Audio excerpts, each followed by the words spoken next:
కారుమూరి అక్రమ arrest, bail మంజూరు చేసిన తాడిపత్రి ఫస్ట్ క్లాస్ మేజిస్ట్రేట్ యాక్చువల్గా రిమాండ్ రిజెక్ట్ అని అంటున్నారు. ఆయనపై పెట్టిన కేసు సంబంధించి అన్ని బెయిలబుల్ సెక్షన్లే అంటూ కూడా గౌరవ న్యాయస్థానం వ్యాఖ్యానించింది. ముందుగా వెంకటరెడ్డి గారు, అసలు మీరు ఊహించారా ఈ పరిణామం? ఎందుకు ఇట్లా జరిగిందనుకుంటున్నారు? ఎట్లా డీల్ చేశారు పోలీసులు? అసలు ఎందుకు వాళ్ళు మీ పట్ల ఎప్పటి నుంచో కక్షపూరితంగా వ్యవహరిస్తున్నారనే వార్తలు ఎప్పటి నుంచో వింటున్నాం కదా. ఈ తాజా పరిణామాలపై మీ స్పందన ఏమిటి? బయటికి అక్కడి నుంచి కోర్టు వారు రిమాండ్ రిజెక్ట్ చేసిన తర్వాత మీరు వచ్చిన తీరు వచ్చేయటం కూడా అందరికీ సంతోషం కలిగించింది. సో ఇది ఓవరాల్గా దీనిపై మీ స్పందన ఏమిటి? కొమ్మనేని గారు, ముందుగా మీకు ప్యానల్లో ఉన్న అందరికీ అట్లానే సాక్షి టీవీ ప్రేక్షకులందరికీ నమస్కారాలు. Very good morning. ఎగ్జాక్ట్ గా నిన్న నేను మీ షో చూస్తా ఉన్నాను. అదే టైంలో పోలీసులు వచ్చారు. బెల్ కొడితే బెల్ తీశాను. నేను ఇన్స్పెక్టర్ అని చెప్పారు. చెప్పిన తర్వాత సరే లోపలికి రమ్మన్నాను. ఒక ఇన్స్పెక్టర్ అంటే ఒక సిఐ ప్లస్ 5 కానిస్టేబుల్ వచ్చారు. తాడిపత్రి నుంచి వచ్చామని చెప్పారు. సరే కూర్చోమన్నా. దేనికి సంబంధించి అంటే ఇదిగో మీరు మాట్లాడిన వీడియో ఈ వీడియోలో ఉంది మీరేనా అడిగారు. నేనే మాట్లాడానని చెప్పాను. ఏంటి అది అంటే పరకామణికి సంబంధించినటువంటి ఆ చోరీ కేసులో ఏదైతే సాక్షిగా ఉన్నటువంటి సతీష్ కుమార్ మరణానికి సంబంధించి ఇది ప్రభుత్వ హత్య అని చెప్పి నేను మాట్లాడటం జరిగింది. ఎందుకంటే రెడ్ బుక్ వేధింపుల వల్ల ఇతను బలయ్యాడు. ఇతను ఆత్మహత్య చేసుకున్నాడు అనేది ఆ రోజు మన అందరికి పత్రికల్లో కానీ టీవీలో కానీ మొదటి రోజు వచ్చినటువంటి అంశం. సో దాని ఆధారంగా అతను ఎందుకు ఆత్మహత్య చేసుకుంటాడు, వీళ్ళు ఆల్రెడీ ఒక లక్ష్మణ్ రావు అనేటటువంటి ఒక వ్యక్తిని, ఒక ప్రైవేట్ వ్యక్తిని, ఒక రౌడీ షీటర్ ఆ సిట్ విచారణలో కూర్చోబెట్టారనేది పత్రికల ఆధారంగా నేను వచ్చినటువంటిది మాట్లాడటం జరిగింది. సో అడిగిన దానికి సంబంధించి సరే ముందు నోటీసులు ఇస్తామని చెప్పారు.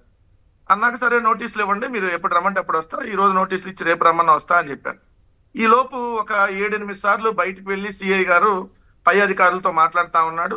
మరి వాళ్ళ డైరెక్షన్ ప్రకారం ఇక్కడ నాతో కొంత ఏం జరిగిందనేది రాయించుకొని, లేదేది ఇక్కడ కాదు, మీరు ఇమీడియట్ గా బయలుదేరాలని చెప్పాడు. అదేంటి ఎట్లా బయలుదేరుతాను మీరు నాకు చెప్పాలంటే, ముందు రాగానే ఫోన్లు నా ఫోన్ మా మిస్సెస్ ఫోన్ 2 ఫోన్లు హ్యాండ్ ఓవర్ చేసుకున్నారు. ఎందుకు ఎవరు ఫోటోలు కానీ వీడియోలు కానీ తీయొద్దని చెప్పి. తర్వాత వెళ్ళేటప్పుడు మా మిస్సెస్ ఫోన్ కూడా ఇవ్వనన్నారు. నేను గట్టిగా చెప్పాను, మా మిస్సెస్ ఫోన్ తో మీకేం పని, నా ఫోన్ తీసుకున్నారు, అసలు మీరు నోటీసులు ఇవ్వకుండా అరెస్ట్ చేశారు, నోటీసులు ఇవ్వకుండా తీసుకెళ్తున్నారు, అసలు మీరు పోలీసులు ఏముంది సివిల్ డ్రెస్ లో వచ్చారని చెప్పి నేను గట్టిగా వాదన దిగేటప్పటికి తర్వాత ఏదైతే అతను ఐడి కార్డు అయితే చూపించాడు. సో సిఐకి సంబంధించి మా మిస్సెస్ ఫోన్ కూడా నేను చెప్పా, మీరు ఇవ్వకపోతే నేను రాను, నేను మా వాళ్ళందరికీ ఇన్ఫార్మ్ చేయాలి మా పార్టీకి, మీరు ఎలా తీసుకెళ్తారు నన్ను అంటే తర్వాత మా మిస్సెస్ ఫోన్ ఇచ్చారు. నన్ను ప్రైవేట్ వెహికల్లో తీసుకెళ్లారు. ప్రైవేట్ వెహికల్లో సివిల్ డ్రెస్ లో తీసుకెళ్లారు. కాకపోతే నన్ను అయితే ఎక్కడ ఇబ్బంది పెట్టలేదు, జరిగిన వాస్తవం చెప్తున్నా. బట్ పై అధికారులు మాత్రం కంటిన్యూ ప్రతి పావుగంట అరగంటకి ఫోన్లు చేస్తానే ఉన్నారు సిఐ గారికి. నేను కారులోనే ఉన్నా కాబట్టి. సో నన్ను ముందు తాడిపత్రి తీసుకెళ్తామని చెప్పారు. తాడిపత్రి కాకుండా మళ్ళీ గుంతకల్ తీసుకెళ్లారు. అక్కడ గుత్తి నుంచి లెఫ్ట్ సైడ్ వెళ్తే తాడిపత్రి, రైట్ సైడ్ వెళ్తే గుంతకల్ వస్తుంది. అక్కడి నుంచి నన్ను దారి మళ్ళీ గుంతకల్ తీసుకెళ్లారు.